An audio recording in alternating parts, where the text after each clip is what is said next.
Singularity. Hello everyone and welcome to another edition of Singularity One-on-One. Singularity One-on-One is a regular podcast feature of Singularity weblog where you can go and listen to it or download it in full. As you may already know, my name is Nicola, aka Socrates, and as always, I will be the man with the questions. Before we begin our show today, I would like to take just a minute to remind our viewers and listeners that if you guys really enjoy watching this show, please feel free to express your feelings in one out of two ways.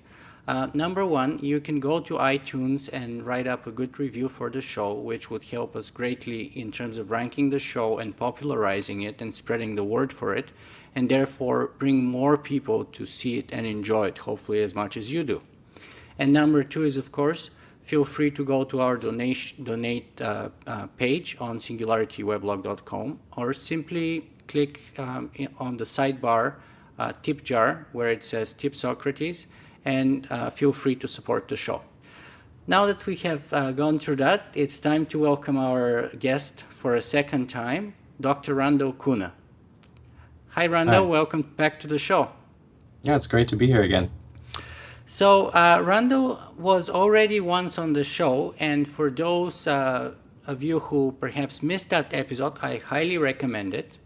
Dr. Koene is the director of analysis at Halcyon Molecular and co-founder of Carbon Copies and co-founder of and director at the Neuroengineering Corporation of Massachusetts.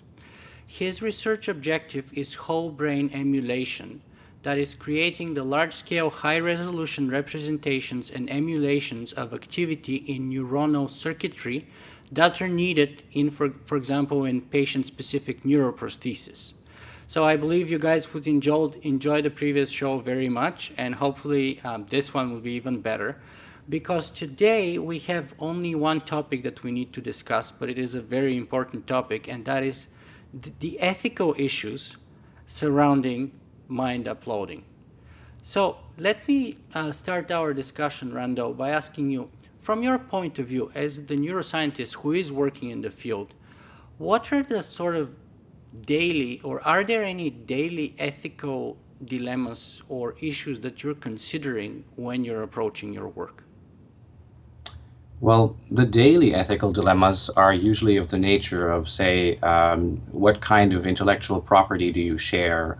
Who gets to collaborate on a project? Where does the information go? If you're collecting personal information, what sort of information can you connect to a person's identity, and where does that go? So it's a lot of the same sort of stuff that you would come across in any project these days. Any, let's say, the Personal Genome Project is one of those examples where people have to basically choose to give up their privacy and make things open. Mm-hmm. So a lot of the same questions come along when you're thinking about either neural interfaces, brain-computer interfaces, whole brain emulation, or anything that's related to individual people, to humans, as human candidates, human subjects, people who want to participate in a collaborative study.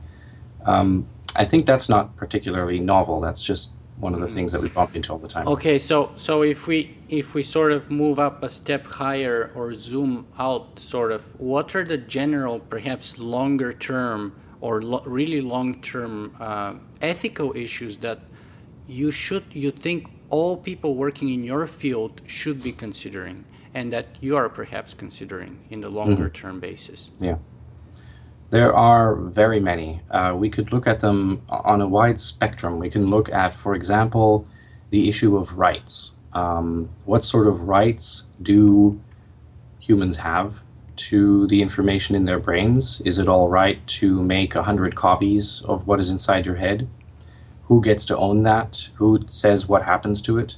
There is the matter of what sort of rights do you give to these whole brain emulations, whatever kinds of existence they have, whether they are living inside a virtual reality, whether they're living in a new body, in a robot body, what sort of economies are going on. We know, for example, from the talks that Robin Hanson gives, that he has a lot of scenarios where he paints a world in which you have low-wage whole brain emulations working en masse for a few very wealthy corporations or people.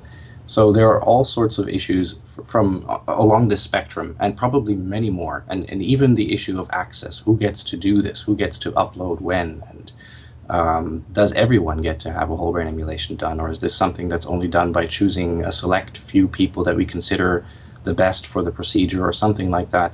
Mm-hmm. So there's the access issue.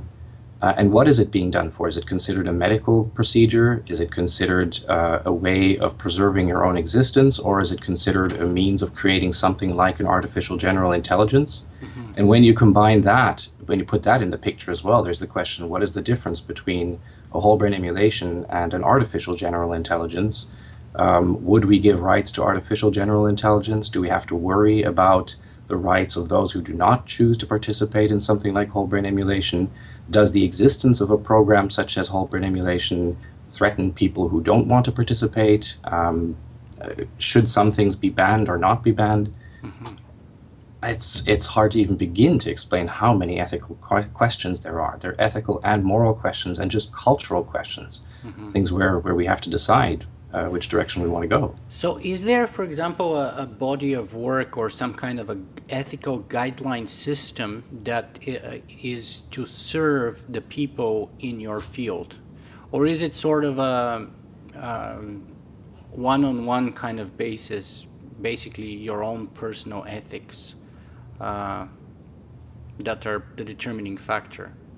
Because I mean, I'm aware this is very cutting-edge science, so I would personally imagine that legislation and sort of government regulation is very much behind the curve. But I want to ask you, is there anything outside of, you know, your own ethical, personal ethics that could guide a researcher in your field, legally or ethically or otherwise?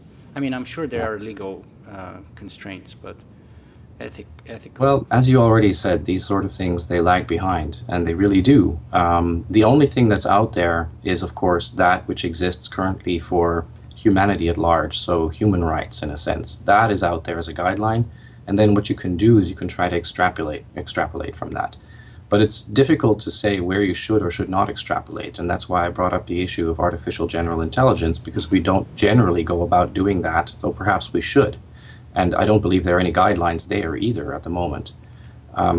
The only thing that I know outside of my own thoughts about the matter is basically participating in groups where people discuss these questions. So you could talk, for example, to people at the Future of Humanity Institute, or you could talk to people who are involved in online discussion groups that are interested in moral and ethical issues. Mm-hmm. Now, on the positive side, it's probably still going to take quite a few years until we have any of these whole brain emulations or artificial general intelligences. So we have a little bit of time to work on those questions. And sort of catch up, yeah. Yes, true. But just let me throw in for a second there that absolutely. Even though I said that, some things happen much faster. Mm-hmm. Because even as we're going in that direction, you, for instance, have augmentation, where you have either someone who has new Google glasses on and can see all sorts of things in real time and use that to their advantage. Let's say, for example, as a lawyer in a courtroom, and they may have an advantage over the other lawyer who doesn't have these glasses on. And you've got people such as this South African runner, Pretorius, with his cheetah blades, and then people are complaining, well, he shouldn't be in the Olympics because he's much faster than people with regular legs. So even though we don't have whole brain emulation and we don't have artificial general intelligence, we're slowly creeping up that curve, and we're bumping into some issues that we don't have any rules for yet. Mm-hmm.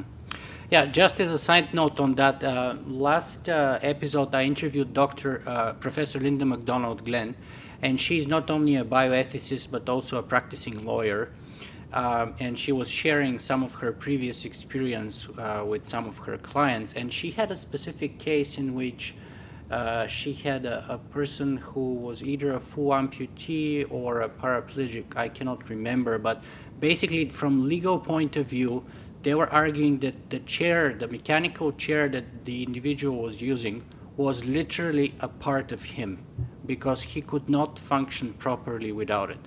Therefore, the distinction between his body and the chair, because the chair got damaged when he was on an airplane, and basically the air company was like, well, we damaged his property.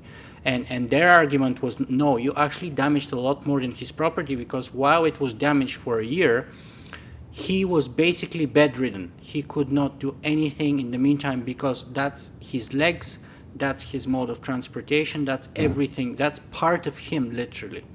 So I think, back to your point, the legislation and those legal precedents are sort of coming on a step-by-step basis, and are going up sort of the range. But let me grab one of those issues that you mentioned and use it as a launching pad, perhaps. Now, you mentioned access. Yeah. Access is always a very charged, very political issue, if you will, because the argument goes that, death used to be the great leveler. So it didn't matter whether you're a king or, a pauper, eventually you will die. And in death, we're all equal in a way, because we all die. Now, the idea presumably goes that if you are successful, and people like you are successful in whole brain emulation projects and eventually mind uploading, then the rich would conquer death while the poor would continue to die. And therefore that, old argument that death is the great leveler, go in the dustbin of history. So what do you want to say about that as an ethical issue? Clearly very powerful and polarizing issue. Yeah. Obviously, like you'll probably hear most people say, ideally we would love everyone to have access to every technology. So, for example, we would like everyone to have access to the best healthcare available, and the best surgeons available, and the best medicine available, and to uploading when it's available. The realities are not often shaped just by what people want, but mostly by what's available, what the resources are, what the politics are, and of course what the laws are.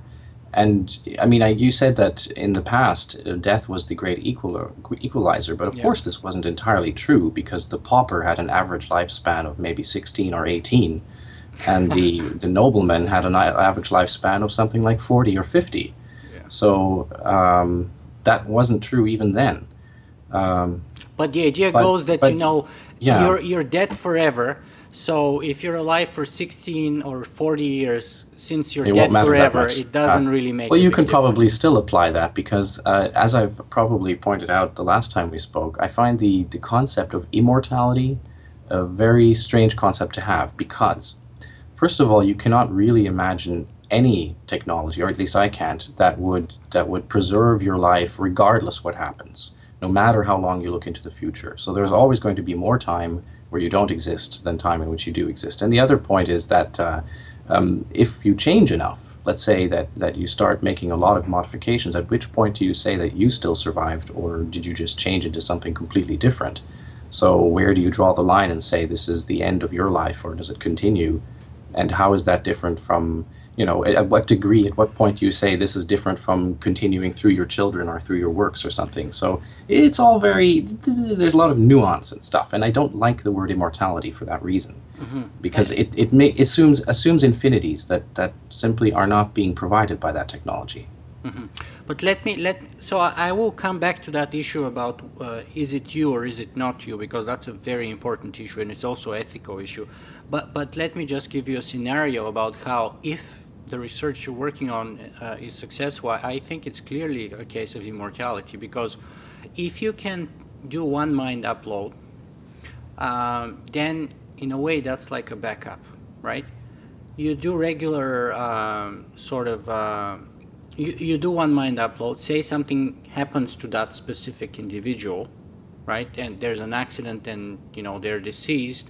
Then you simply recreate the latest sort of backup copy, and you instantiate it in a new body, and then you keep going. And as long as you have sort of a fresh backup copy of it, then you can certainly argue that you are immortal for all intensive purposes, because just like, your computer goes in for recycling, hopefully, or in the garbage in some cases, but the software moves from the old hardware to the new hardware, and you all have all your latest files and stuff like that, but there's a continuum between the software on the old one and the new one, you're still feeling like this is your own computer. You know where things are. It only works a little better and a little faster, but it's your computer. It's just in a different box. Yeah. I'm very uncomfortable assuming immortality, because immortality assumes that you're going to be alive infinitely. Even if you can make backups, sure, that will take care of some sorts of things that kill you, but not everything. It doesn't immediately safeguard you from supernovas. It doesn't, it just makes it that you live a lot longer, but it doesn't necessarily say you're going to live forever. In fact, I don't know how you could live forever, because how are you going to outrun, entropy and things like that? So Yeah. that's not the total solution. I mean, you'll have more time to come up with another solution, perhaps, but that's not the total solution. Absolutely. But I mean, from our point of view, let's say average lifespan right now is in the 80s. If somebody lives, say, I don't know, 100,000 years or 1,000,000 years, that's almost forever from our point of view, I think. Okay, so that's where when you use the words "for all intents and purposes," that's kind of like saying, well, if we look at it from our point of view, it seems like it's forever because it's very long. Yeah. And okay, sure, we can go with that. Yeah. And yes, in terms of entropy, I mean, the sun probably has another 5 billion or 6 billion years left. If we are having, say, 1 billion or 2 billion years, I think we might be able to prepare ourselves for such an event. Oh, sure. I'm not saying that there aren't other plans you can take. It's just that if you just sit here and all you do is make a whole brain emulation, that doesn't solve your mortality problem. It just gives you a backup. That's all. Absolutely. If you just make the upload right here, all you need is maybe an earthquake and your device is destroyed and you're destroyed with it, and that's it. You always need to make other plans as well if you want to extend your life beyond that. Yeah. I am reading a couple of science fiction books, one which are both related to mind uploading. One of them was Cory Doctorow's Up and Down in the Magic Kingdom, I think it was called. I read it a few months ago, and it's about Disney World, believe it or not. But it's about a murder case of a mind-uploaded individual who gets, reinstantiated after he was killed, and then he starts sort of investigating his own murder. And there's, of course, many other suggestions that, you can send backups of you to the dark side of the moon or out of the galaxy or something, and then you can sort of beam the information whenever you need it. So even if the planet gets destroyed, you still have a backup somewhere at a safe distance, and so on. Okay. Currently, I'm reading another fascinating book exactly on the topic, which I started reading specifically for our interview to give me a sort of a broader look, called Mindscan. It's written by Robert J. Sawyer, and I'm about halfway through because yesterday was Easter, but I have to say it's a fascinating read. So let me just go back in the beginning here and ask you, how do you get to work on your whole brain emulation project, in the sense of, do you have volunteers? Because you've mentioned the DNA project, and we know that some of the people involved with it very early basically volunteered to lose their privacy, as you put it yourself, so that they can put their own genome out there. Do you have something similar? Do you use volunteers for whole brain emulation? We have something similar. It's called animals. We're not working with humans. That's the truth of it. Nobody is doing anything like whole brain emulation research on humans at the moment, except beyond basic neuroscience, just trying to understand what's going on in human minds. But really, even there, almost everything is animal work. The point, though, being that we think that the kind of technology you need is pretty much the same for an animal brain and a human brain, so it's okay to use animal models as a way to develop those tools. But is it the same? Is it just a difference of, say, a few orders of magnitude, or is there more to it from a neuroscientific point of view? There are all sorts of differences, but from the point of view of what you need to do with the technology, which is in the roadmap that I've pointed out in a number of talks recently, mostly a matter of acquiring the structural connectome and acquiring a high-resolution set of characteristic reference points for the functional characteristics, so that you can make the system identification problem a set of small system identification problems rather than one really large, complicated system identification problem. That's the same for any kind of brain. It doesn't really matter whether the neurons are slightly larger or slightly smaller, whether there's more space between them or not, and exactly how they're connected, because you need to. It's like if you need to scan an entire page at 500 dots per inch, it really doesn't matter exactly what's printed on that page, so long as you still scan it at 500 dots per inch. So that is an analogy to the kind of tool that we need for whole brain emulation. In the end, it doesn't really matter very much which type of brain you're working with. You can still develop the same type of tool. Of course, the amount of data you need to scan is much higher in a human brain. And that does become an issue because then you need to develop tools that are highly parallelized, that have, for example, very many microscopes at the end.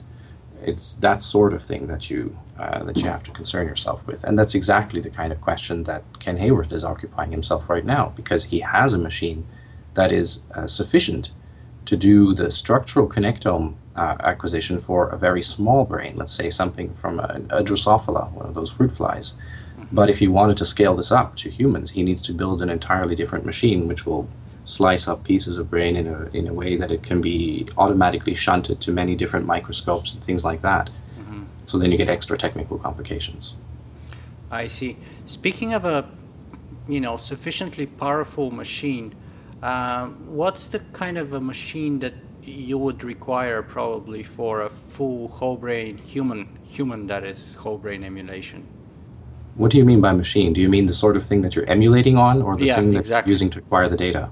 It so happens that we did an interesting calculation, or rather I did recently for a proposal that we're putting together, and for that we needed to come up with a good way of estimating what the computational requirement was, and we were trying to be conservative. So what we did is we assumed that what we're trying to accomplish is we're trying to be able to replicate or predict the spiking behavior of the system. But we wanted to be able to do so with characteristic action potentials.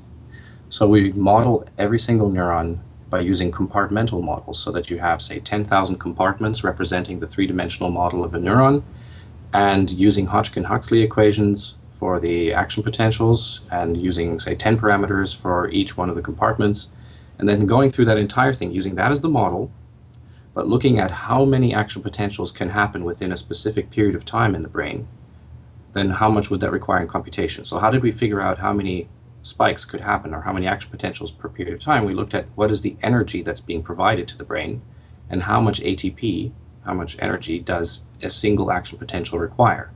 When you do all those calculations, in the end you find out that if you're going to model it as a compartmental model like that, a whole brain emulation for 86 billion neurons requires about 1 exaflop.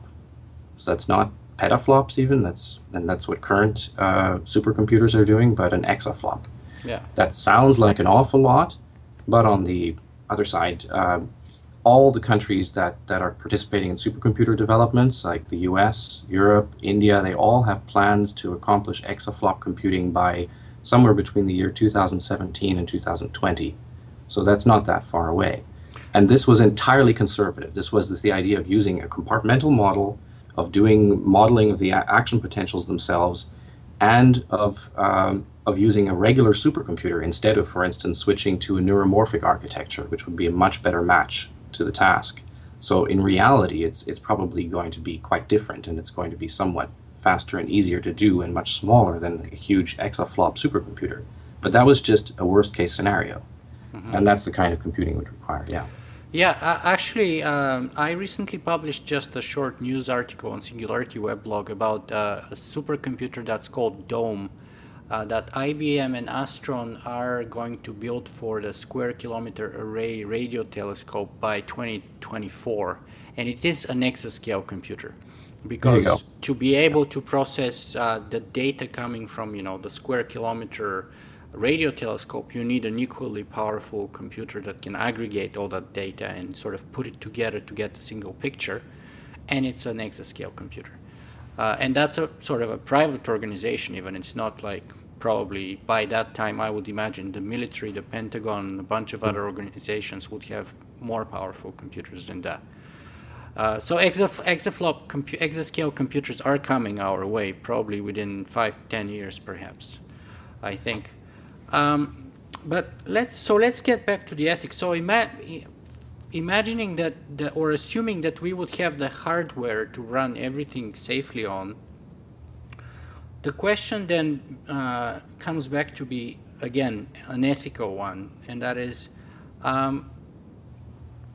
you raised the issue of slavery, for example, or you kind of mentioned it, but wouldn't it be slavery if we sort of create an active working whole brain emulation on a computer somewhere, which is basically literally a brain in a vat, in a virtual vat, if you will. And I'm sorry, could you repeat one part of that question, because I just lost my the little plug in my ear for a second there. No problem. So assuming that we have all the hardware required to make whole brain emulation a reality, would it not be slavery if we succeed in it? Because in that case, we would have created a whole brain in a vat, if you will, in a virtual vat, somewhere on a computer, which is sort of separate from the real world, and which we could basically turn off and therefore kill anytime that we feel like we've done our work on.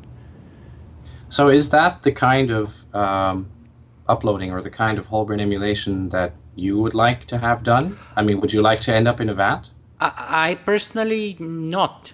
Certainly not, but I'm just concerned that in order for full brain or proper mind upload to occur, the first step would probably happen in a lab with a sort of that kind of scenario where you do it on a emulated brain.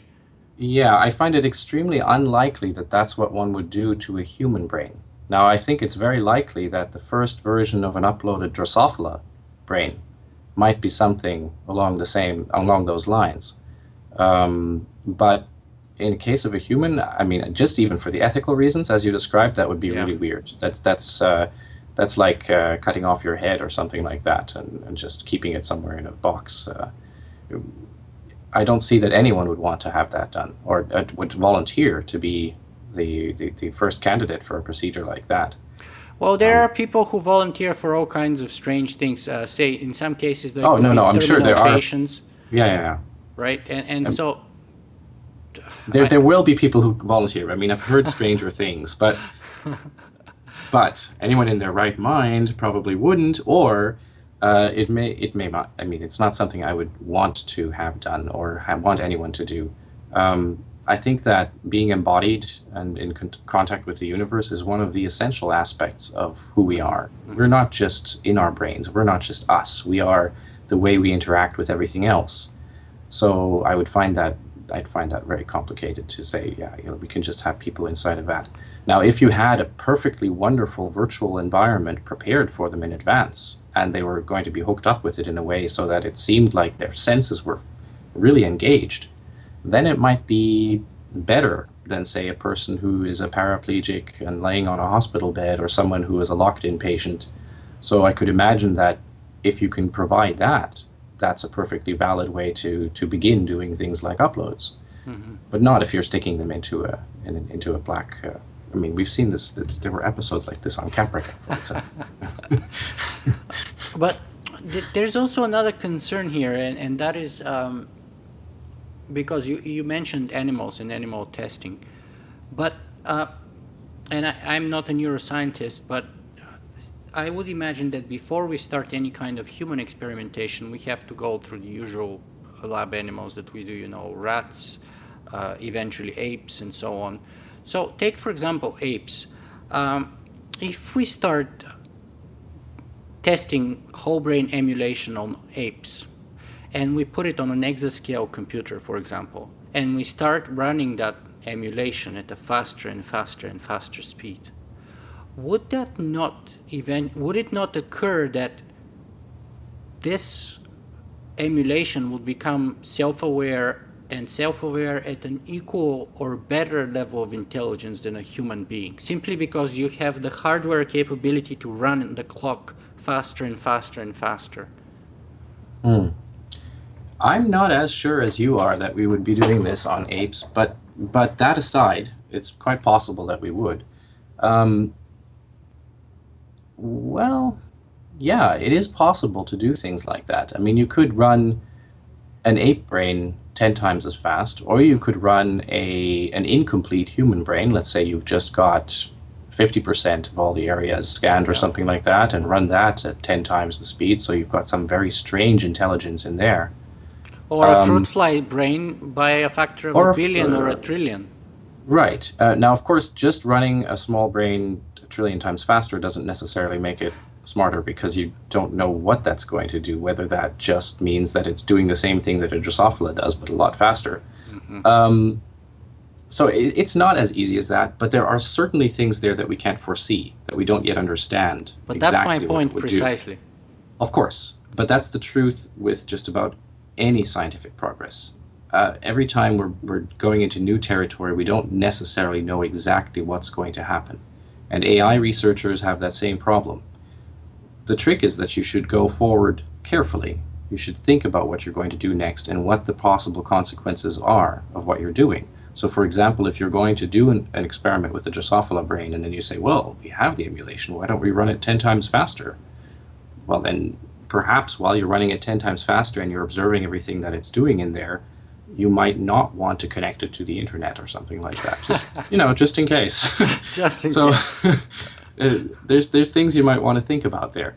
But yeah, I think at some point when you're working on these experiments, you need to keep in mind where is the difference here between the problems you could face with a whole brain emulation experiment and the kinds of things that, say, people are worried about in artificial general intelligence and what could happen there if there's a runaway intelligence explosion.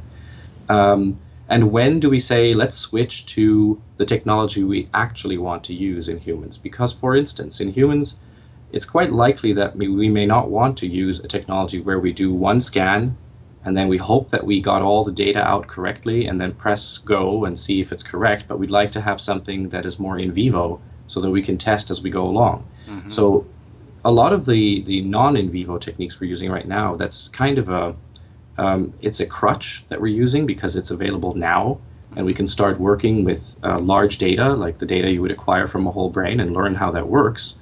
But it's not necessarily the data we would ultimately use. In the meantime, we're developing these high-resolution functional probes.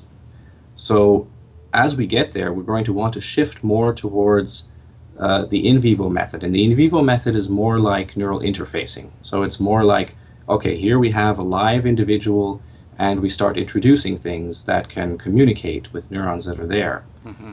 And in that case, then you have a transition. And it's a transition between you now and a transition between you, who you are going to be when you are in communication with the uploaded version of yourself, let's say. Hmm. And I think that in that case, the questions are somewhat different than the ones of the runaway artificial intelligence. So at some point you need to decide, okay, what are the dangers that you could face? But you also need to decide, when are we going to say that we've done enough experimentation with the crutch that we're using and switch over to the technology we actually want to use in vivo with humans ultimately.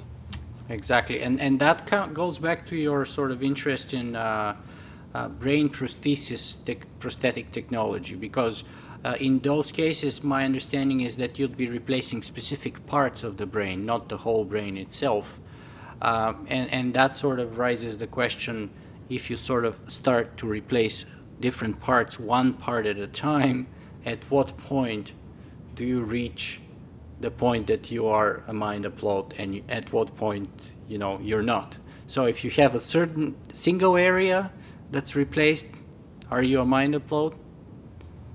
Yeah, probably not. I mean, And at what if point is it like, and how do you calculate it? I mean, if you have 50% of your brain neural activity, or 51%, is that the point that we're looking at? Or is it specific brain activity that's more important than other? Or where do we draw the line? Because say if you're a Parkinson's disease, or you suffer from epilepsy, or all those other issues that can be treated perhaps with certain kinds of brain prosthesis, then the question arises, and all those hardwares that would be eventually placed into the brain, they would be able to hopefully be updated wirelessly so that you don't need to keep going in to fix things up. And then at what point do you become a mind upload, really? Yeah, I think. Well, why is it so interesting, or why is it actually that important to have a definition of when you are an upload? Is it? Well, because it would be not only because you see ethical issues started as ethical issues, I think, but eventually end up legal, political, and religious issues, right? Because say, imagine tomorrow I'm a cyclist and I have a car accident tomorrow. I've learned to wear a helmet, by the way, but say tomorrow my helmet doesn't help, and I have specific brain damage on a specific area, and because you know me and because you like me so much, you create a custom-made device that would replace specifically the damaged area. And say, from my point of view, I'll be okay, right? But from my wife's point of view, that I may not be me anymore. I may be somebody else. And she could say, my husband's dead because the brain that was my husband was cut operatively and was thrown away. That biology of him is gone forever. And now he has a brain implant, a chip of a sort. And that's not my husband. So that would turn into a legal issue and then a political issue. Do I have the same rights? Right. So your personality changed in some way, and she no longer thinks that this is really you. That could happen even without a chip, right? That could happen just by having a lesion in your brain, or through something like Parkinson's disease, Alzheimer's disease. You can change in the way that you behave, and people might say, well, this isn't really the Nicola that I know. Does that mean that they take away your rights, declare you dead? Well, you see, but let me give you another example, which is very much related to the book I'm reading right now, as I said, which is called Mindscan.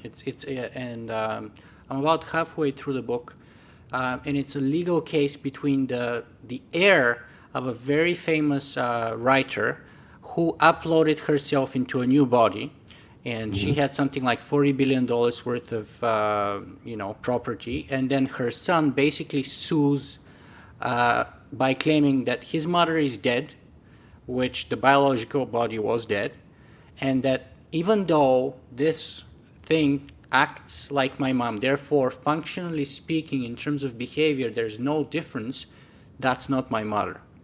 And that's the case in front of the court, and that's at the point of the book that I'm at right now. So imagine, for example, even if my behavior doesn't change after the accident, but imagine that the accident is so bad that 50% or more of my brain, say 60%, needs to be replaced. And usually in cases like that, I would be dead. But because we know each other and because you like my podcast so much, you decide to replace those 60%. And there's no visible difference. I keep interviewing people. I keep doing what I'm doing. But my wife, for example, might say, or we don't have kids, but say, imagine we have kids. They would say, well, I need to get the $1 million health insurance that my dad had because he's dead. Right. So there are a number of ways you can go with that, right? You could either take care of this problem yourself because you know you're going to have an upload done, and you can have contracts drawn up that clearly show that this was where you wanted your fortune to go. You wanted it to go to this new upload.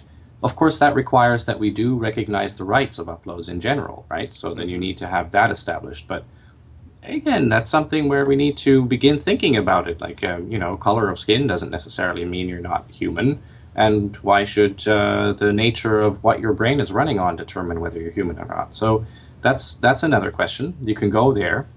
Then alternatively, we can say that in general, even if someone didn't write up their own personal will in that manner, that in society we recognize that an upload of a person is that person, and therefore they have that right.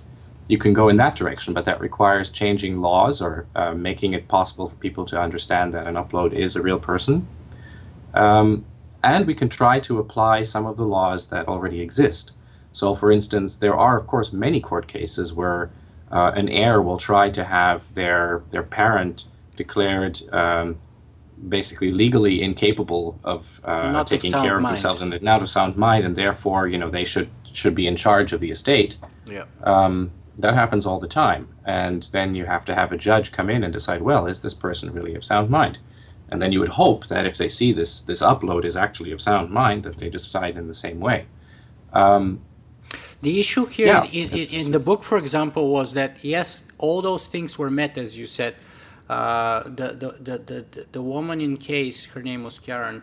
She wrote everything that according to her will, that the upload would be in charge basically of her affairs. But the problem was that somebody issued a death certificate for the body, and once you have a death certificate for the body, that person's legally dead. But didn't she say that this other thing should have all her property? She I mean, did, whether but or not that but is her, she did. does it But really matter if it's her? it totally does, because the court, because she not only uploaded, but she uploaded, and her new body was like in her mid 30s or something like that, and whereas when she died she was 85.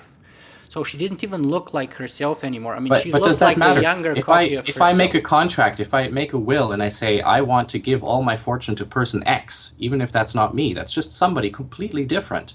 Why wouldn't they just recognize that and give the fortune to person X? Because it's one thing to leave stuff to a person, it's another thing to leave stuff to a machine. So say if Right. you So leave it stuff comes to your back to radio, whether you give rights to uploads in the first place. exactly. That's what it comes down to. It doesn't Exactly. really matter whether it's you or whether it's someone else. It all comes down to, do we give rights to other kinds of intelligence Exactly. that are not simply biological human beings? Yeah. They could be artificial general intelligences, they could be mind uploads, they could be any other form of intelligence that we create. Let's say we develop a new one in the lab, a biological new intelligence that's not human. Let's say we uplift apes to higher intelligence. Mm-hmm. Do we give rights to all these creatures? And then you have to start asking yourself questions. Where do you draw the line and say, why shouldn't we give rights to these creatures? Is there a difference between, say, a person with an IQ of 90 or a person with an IQ of 120? When do you get rights or don't you, even in humans? Well, we don't make that distinction. We give them all human rights. Yeah. So why wouldn't we give human rights to an artificial person?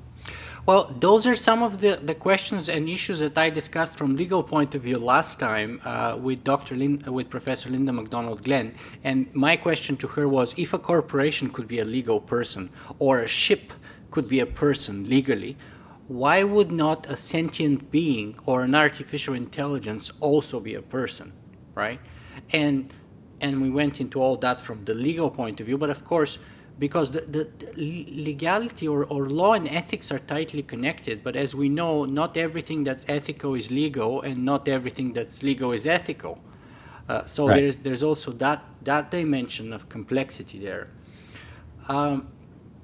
So I mean, those are all very important issues that we all, and I mean, we cannot resolve It's them entirely today. a culture question. It's a culture question. It's about whether our culture is mature enough to tolerate. to think in those ways, because I mean there are still plenty of places, and of course there were plenty of times Yeah. when many groups of people didn't have rights, and it was maybe because of the color of their skin, maybe because they were in someone's employ, they were a serf, or maybe because they were female.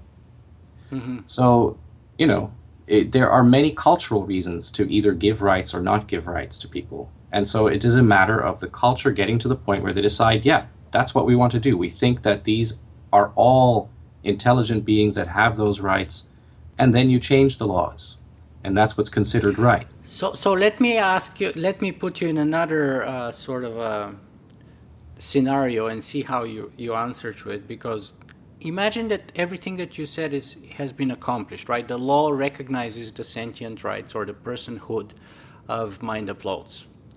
But during the mind uploading procedure, as in the book, there is an accident, and instead of one copy, there's two copies that are being created.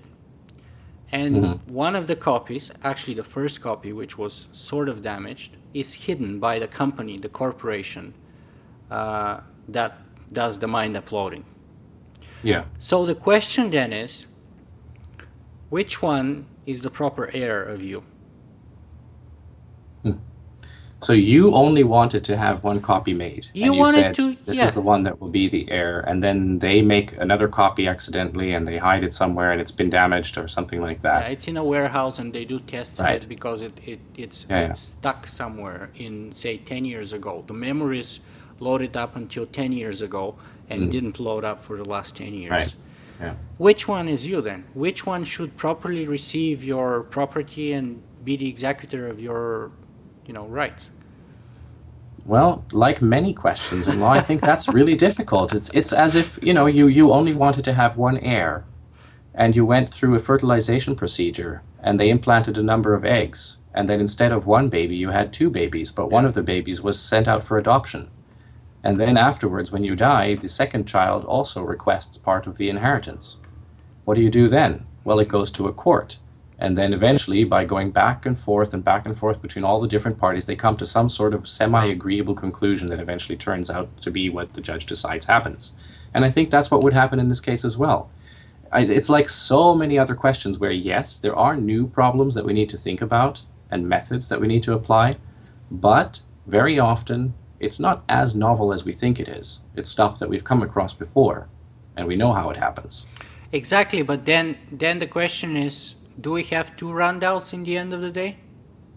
And if we do No, have two Randals, no. which one But gets if to you move into your these are house? you did not specify that these two copies were synchronized and would constantly receive the same memories, so of course they're not both going to be the same individual. You could give them different names. You could say one is Randall A, one is Randall B, and then boom, you've already got two different individuals. And even if you don't give them the same name, it's just like having several different people called Adam Smith, who may be completely different individuals. Just because they come from the same root doesn't mean that they're the same person when they've gone on and experienced different things.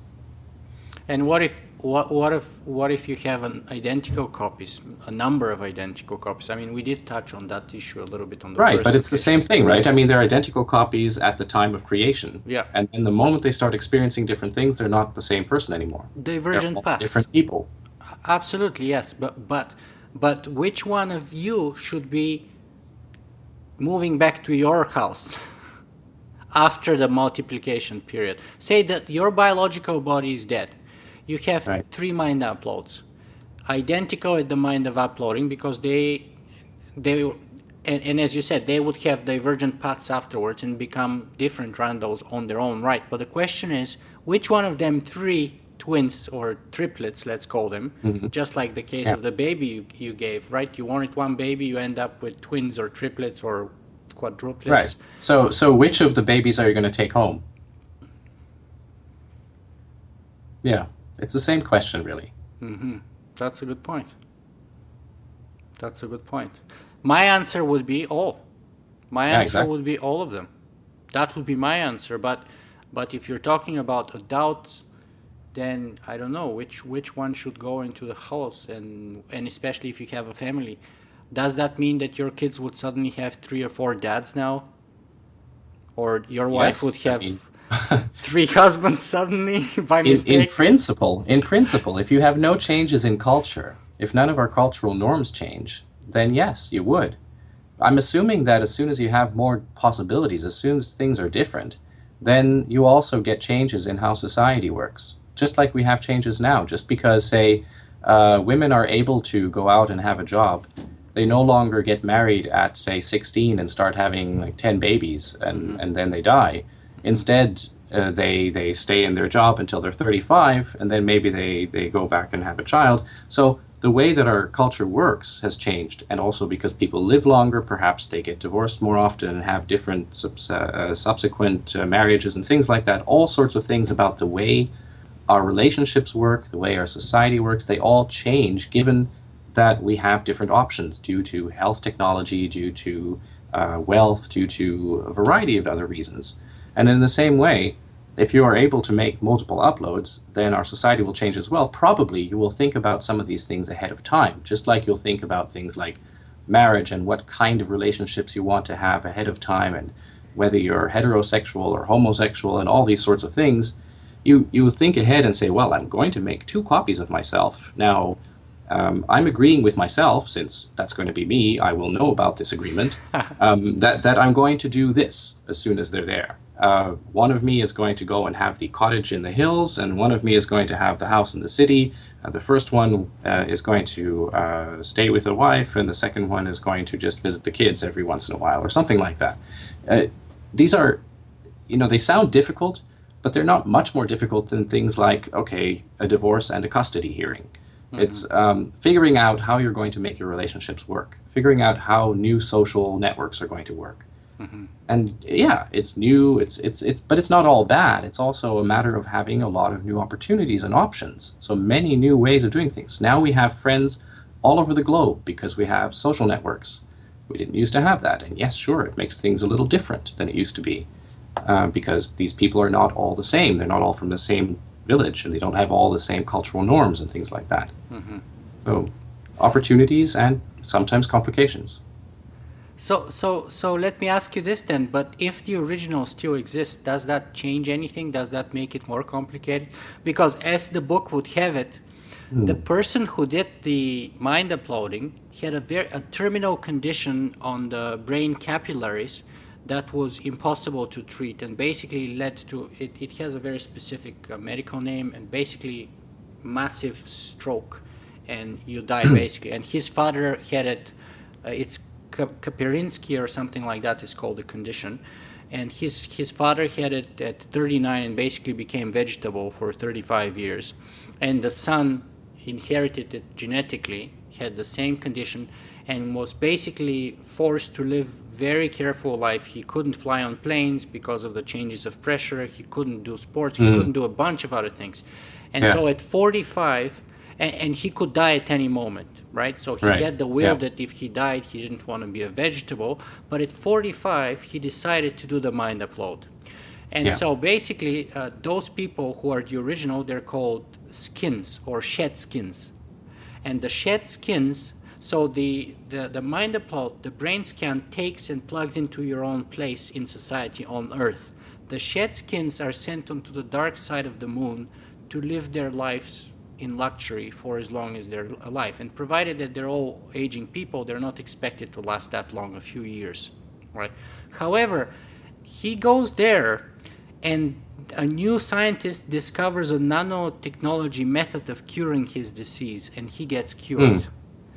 And then he says, I want my life back.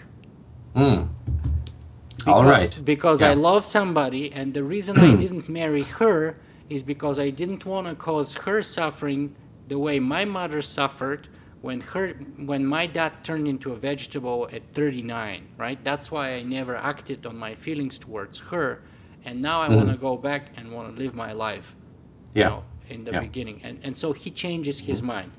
Then the question is, what do we do with the brain scans, which are already plugged into society and are living his life, or their life, depending from the point of view? Yeah. His argument is, I was first. Yeah. Well, I can't say what would be right, because again, this is complicated enough to take it to a court and try to decide it by getting everyone to agree on something. But there are, once again, similar parallels. It's not a unique story, because there are, for example, the cases of soldier who goes off to war, is missing in action for a long time. The wife then decides, well, I guess he's been gone for so long, let's have him declared killed in action. So he's basically declared dead. She marries someone else, and then he comes back. My wife's grandfather, case in point. He was on an Italian submarine that was sunk by the British, but he survived and lived in India as a prisoner of war for 4 years.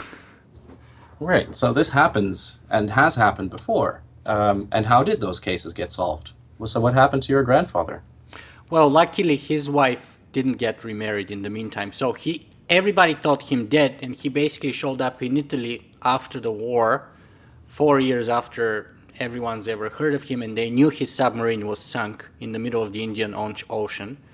So it was a big surprise, but luckily she didn't remarry. Okay, so there weren't any additional complications, but there could have been. And then, then what would have happened? Yes. Right.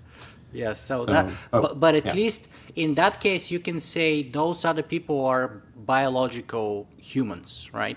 In this case, you say That's a machine. That's a mere copy of me. That's not even. Well, but again, that it depends on the cultural points, right? Because in the past, say a couple of hundred years ago, any time there would have been a conflict like this, the person with the highest social ranking, say an aristocrat, would have won over someone else.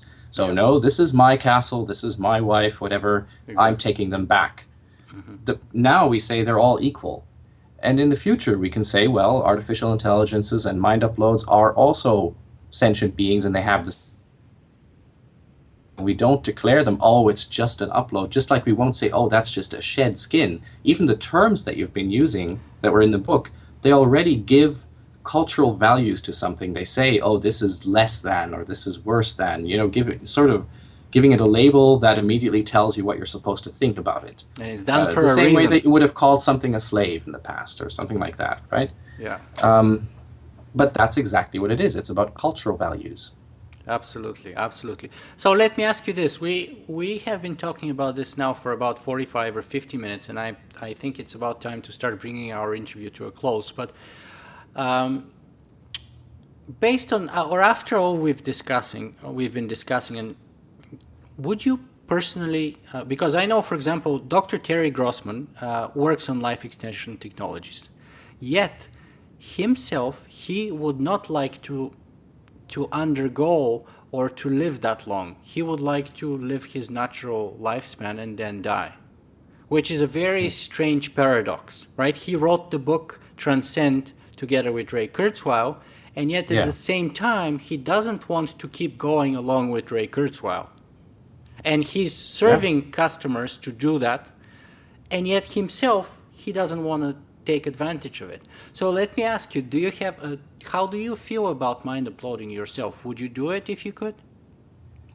I would do it, and I've been asked this many times, but I don't want to say, oh, I'd like to shed my body as soon as possible or something like that, because sometimes people think that's what it means if you're interested in uploading. I'm actually rather attached to this body. I am enjoying it as it is right now, and I don't mind this experience one bit.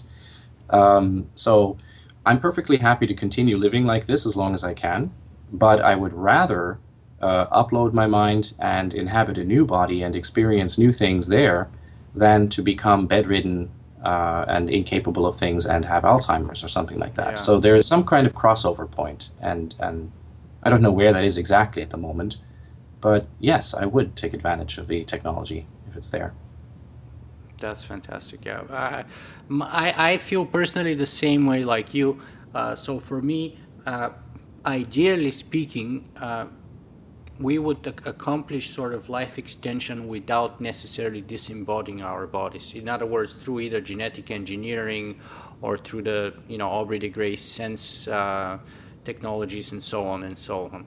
But if that sort of track fails, and if mind uploading is the only option left to me, I'd probably give it a shot. Okay, great. So we are on the same page on that. Yeah. So let me ask you then. We're coming towards the end of our interview. For those of our viewers and listeners who didn't see the first one, where can people go and find out more about your work? Well, you can certainly go to the website. That's carboncopies.org. That is the main site right now that's dispensing information about all these things. There you'll also find a link to our Facebook group, which has the same name, Carbon Copies, and you can identify it by seeing that it has the same logo as well, where people discuss all sorts of matters and things related to that. There are a few other sites connected, but you'll find everything by just following the links from there. Fantastic, and I of course would post the links on the blog article itself. As usually, I'd like to give the last words to my guests. So, I don't know, this was sort of a very open-ended discussion on the ethics of mind uploading. Do you want to wrap it up in a specific way, or do you want to finish up with a certain thought of yours? I would like to mention that I think that although we've discussed some interesting future scenarios based on, say, what comes out of books or complications that we can think about, the really difficult ethical questions are quite different and very political and probably worth another entire discussion. There are things such as, if you allow people to augment themselves, if you allow people to do things like uploading and perhaps become 10 times as fast eventually, then what happens to the people who decide not to do this? How does that impact their lives? And if it impacts their lives negatively, does that give them permission to prohibit other people from taking those steps? So how do you deal with this, this sort of, it's not really a conflict, but this concern, anxiety, whatever exists between the pro and con groups, and do that in a manner that works out best for everyone in the end, and it doesn't really take away our freedom to explore and our freedom to move forward, but at the same time doesn't put others at risk.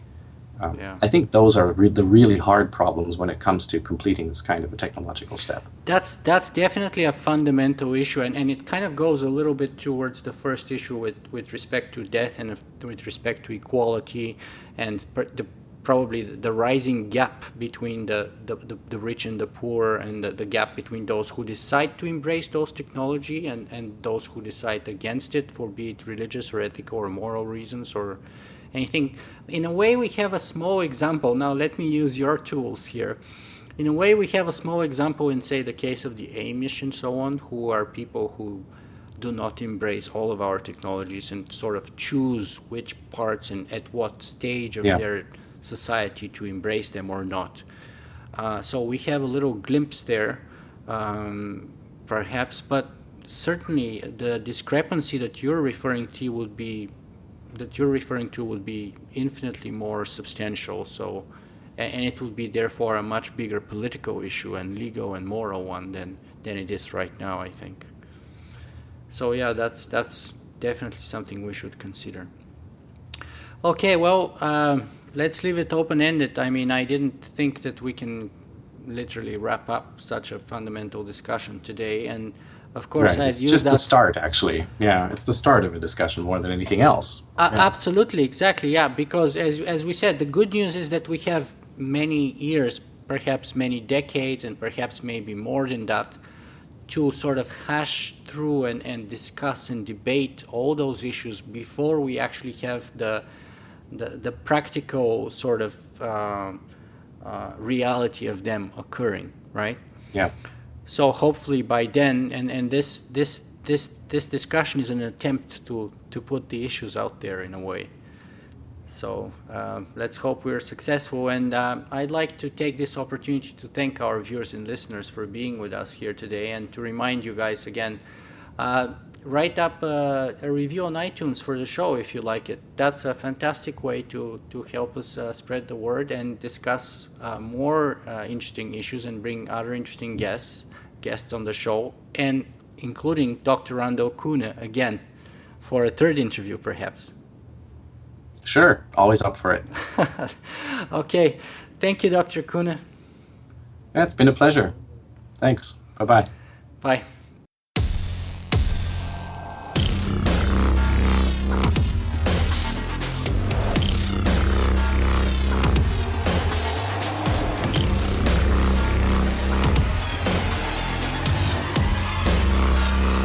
Singularity.